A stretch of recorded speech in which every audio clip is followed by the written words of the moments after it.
बिस्मिल्लाहिर्रहमानिर्रहीम। इय्याक नअबुदु व इय्याक नस्तईन। तो गाइस अभी हम ना fate of poison in the body जो है ना उसको डिस्कस करेंगे।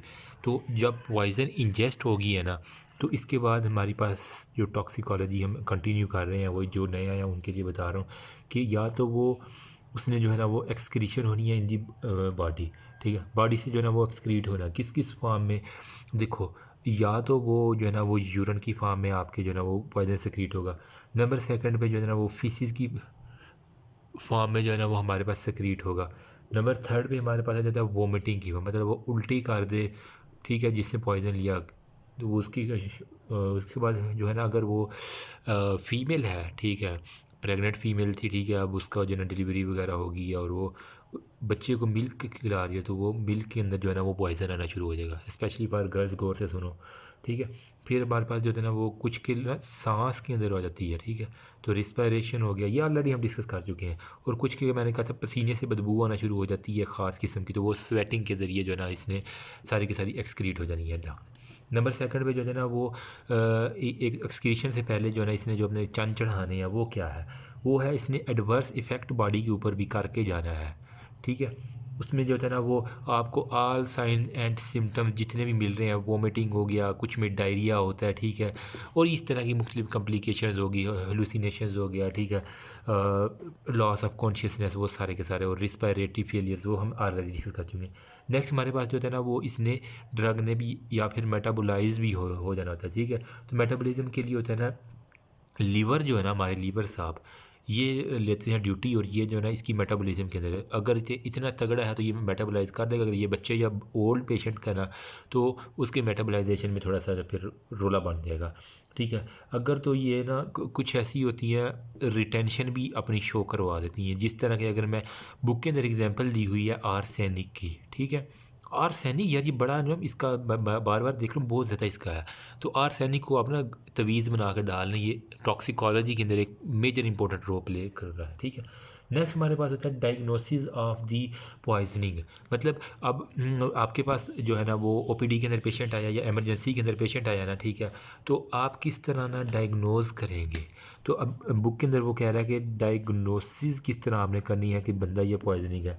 सबसे पहले तो जो भी उसे ले के आए ना आपने हिस्ट्री लेनी है, शॉर्ट सी और जल्दी जल्दी में जो है ना वो हिस्ट्री लेनी होती है। अच्छा डॉक्टर वही है, ठीक है, जो शॉर्ट बात करे और कंसाइज बात करे, ताकि पेशेंट के साथ वाले जो आए या खुद पेशेंट अगर आया है मरता मरता तो वो हिस्ट्री दे सके। ठीक है, पेशेंट से लेनी है, ठीक है, या फिर उसके रिलेटिव्स जो लेके आए हैं, या फिर बुक वाला कह रहा है जो पुलिस वाला उसको लेके आता है ना, अमूमन ये पुलिस वाले ज़्यादा लेके आते हैं इस तरह के केसेस, उनसे आपने हिस्ट्री ज़रूर लेनी है। ठीक है, फिर आपने कहना कि उसने खाना क्या खाया था। अगर तो पेशेंट कॉन्शियसनेस है, ठीक है, या उसके रिश्तेदार बता सकते हैं, वो कहते हैं हाँ उसने लड्डू खाए थे जनाब, उसके अंदर वो एक दफ़ा ये केस ऐसा भी था। ठीक है, वो एक इलाके में जनाब वो खुशी का कोई मौका था, उन्होंने लड्डू खाए, और वो लड्डू वाले ने क्या किया था कि उससे ना वो कीड़े मार जो दवाई होती है वो उससे गलती से जरा चीनी की जगह, पता नहीं पिसी हुई चीनी की जगह कीड़े मार दवाई उसने डाल दी थी। तो आपने इस तरह मील का लाजमी पूछना होता है। ठीक है, फिर जो है ना वो स्टेट ऑफ द बॉडी आपने देखनी होती है, जो आपको बॉडी सारा कुछ बताएगी, आपकी बस आंखें देने, बॉडी आपको चीख चीख के कहती है मेरे साथ ये हुआ, सिर्फ आपकी आंखें होनी चाहिए जो उस बॉडी को, मैं कहता हूँ, सुन सके। हाँ, यही लफ्ज़ मैं इस्तेमाल करूँ, सुन, आपकी आंखें सुनती हैं उस बॉडी को। ठीक है, फिर हमारे पास जो है ना वो सिम्टम्स जो भी शो हो रहे हैं ना वो उसके ऊपर आपने गौर करना है। Involvement of more than one individual, अगर एक से ज़्यादा लोगों ने उसको पॉइजनिंग देने की कोशिश की है, या फिर फास्ट पॉइजनिंग हो गया, इसके अलावा जो उसको विदड्रॉल सिम्टम्स आ रहे हैं वो किस किस्म के आ रहे हैं। ठीक है, बोलने में क्या मसला हो रहा है, ठीक है, वोमिटिंग हो रही है, क्या हो रहा है, ये सारे के सारा। क्लिनिकल एग्जामिनेशन में क्या होता है आपने उसका यहीं पे बता देता हूँ। क्लिनिकल एग्जामिनेशन में उसका आपने सबसे पहले जो है ना वो जनरल बिहेवियर, ठीक है, जनरल अपीयरेंस बिहेवियर जो होता है ना वो देखना है। बिहेवियर इसके अंदर जिसको हम कहते हैं जीपीई, उसका जीपीई चेक करो, मतलब जनरल उसका बिहेवियर किस तरह का है। फिर जनाबे वाला आप डॉक्टर साहब ने जो ना उसकी एक तो पल्स चेक कर लेनी जल्दी से, बीपी उसका चेक कर लेना, नज़र आ रहा ना, ठीक है, हाँ। पल्स हो गया, बीपी हो गया, रिस्पायरेटरी रेट जो होता है ना, सांस उसकी किस तरह चल रही है, ठीक है। उसके सबसे ज़्यादा इंपॉर्टेंट उसके क्लॉथ यानी कपड़ों के ऊपर कोई चीज़ तो नहीं गिरी हुई, ठीक है। अगर कोई आपने कपड़ों के ऊपर चीज़ इस तरह की जहरीली है तो आप वो भी देख सकते हैं, ठीक है। फिर आपने उसकी कुछ ना, मैं कहता हूँ वो स्मेल ऑफ दी बॉडी, जो अल्कोहलिक होते हैं आपको बैठे ही पता चल जाते हैं उनकी स्मेल से ही ना, ठीक है, ये अल्कोहल पी के आया, ठीक है। आपके पास वो एक नाक होना चाहिए डॉक्टरों वाला। स्किन की कंडीशन, मतलब स्किन के ऊपर जो है ना वो एलर्जी कोई रिएक्शन तो नहीं हुआ पड़ा, इस तरह की सारी चीज़ें नोट करनी है। फिर अगर वो देखना कि कॉन्शियसनेस क्या आया, कि वो कोमा में तो नहीं जा रहा, ठीक है। अगर वो कोमा में चला गया फिर मसला बन जाएगा। फिर हमारे पास उसकी ये सिस्टेमिक उसके ना कुछ आपने चेक कर लेने हैं, मतलब जीआईटी थोड़ी सी एग्जामिन कर लेनी है कि क्या कंडीशन है, ठीक है। रिस्पायरेटरी सिस्टम जो है ना वो सारे के सारे एग्जामिन करना है। सीएनएस और सीवीएस, मतलब जो फार्माकोलॉजी की आपने मोटी मोटी चीज़ें पढ़ी हैं ना वो भी सारी इसके के अंदर आ जाती हैं।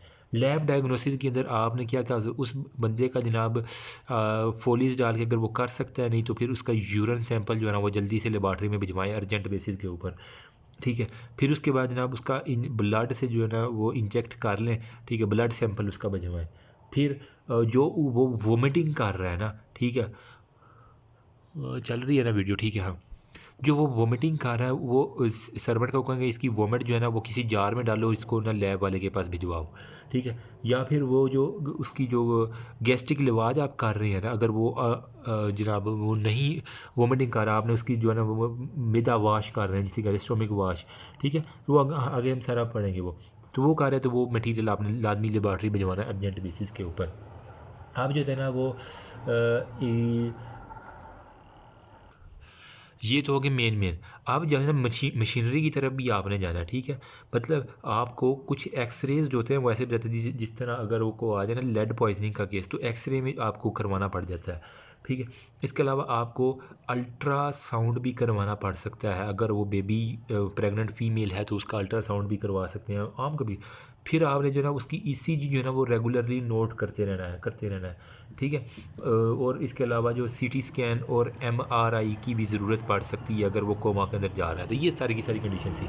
नेक्स्ट हम डिस्कस करते हैं कि लिविंग के अंदर जो होता है ना वो अगर एक्यूट पॉइजनिंग हो जाए तो उसके सिम्टम्स क्या क्या हैं, ठीक है, वो सारे के सारे नेक्स्ट आ जाए।